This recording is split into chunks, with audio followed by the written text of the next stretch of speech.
In this video, we're going to take a look at a couple of postulates and theorems that are going to help us establish angle-pair relationships. To start off, we have the protractor postulate. This is kind of like the ruler postulate we talked about way back when in Chapter 1. It just says, no matter how big or small of an angle you have, you can always have a measurement. That means some number, a positive number that we can work with that describes the amount of rotation.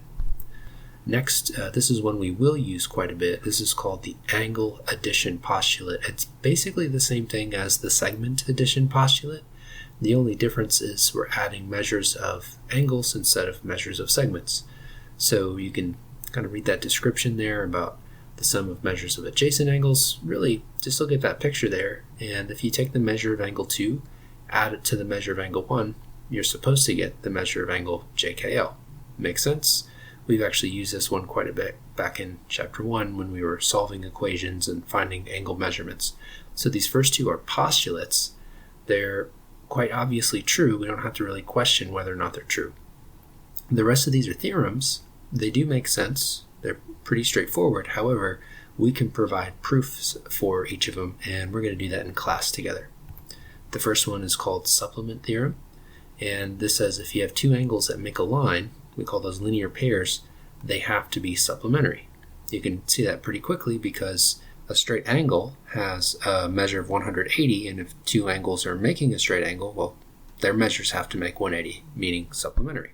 The next one is basically the same thing except the kind of angle you're forming. Here, if you have two angles forming a right angle instead of forming a straight angle, those two angles have to be complementary. So we can see with that right angle box, angles 1 and 2, well, when we add their measures together, just using angle addition postulate, it makes sense that they should add up to 90. Now, working with supplements and complements, we can take a look at when some are the same. This is called the congruent supplements theorem. Suppose that angle 1 and angle 3 are both supplementary to angle 2. That means that they have to be congruent to each other. So, for example, if angle 1 was 100 degrees, and if we know that it's supplementary to angle 2, well, we know that angle 2 has to be 80 to make 180. But if we also know that angle 3 is supplementary to angle 2, well, then angle 3 also has to be 100 because they're making up the same amount to make 180. So that's the congruent supplements theorem. And you probably guessed it, we have one for complements as well. If two angles are complementary to the same angle. So for example, if 4 and 6 are both complementary to angle 5, 4 and 6 have to be congruent to each other. And the reasoning will be the same. We basically use angle addition postulate and the definition of complementary. We'll do this in class and verify why angle 4 has to be congruent to angle 6. The last one is one we've already seen back in Chapter 1. We didn't prove it, but we are going to write a proof for it. It is a theorem. Every theorem actually does require a proof.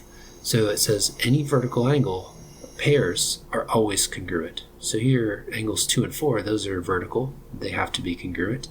Angles 1 and 3 are also vertical, so they're going to be congruent. There are a couple ways to prove this one. We're going to use the congruent supplements theorem when we work this one in class. So really take a close look at all of these postulates and theorems. Know them really well because we're going to use them a lot in class to prove those different angle pair relationships. That should do it for 2.8.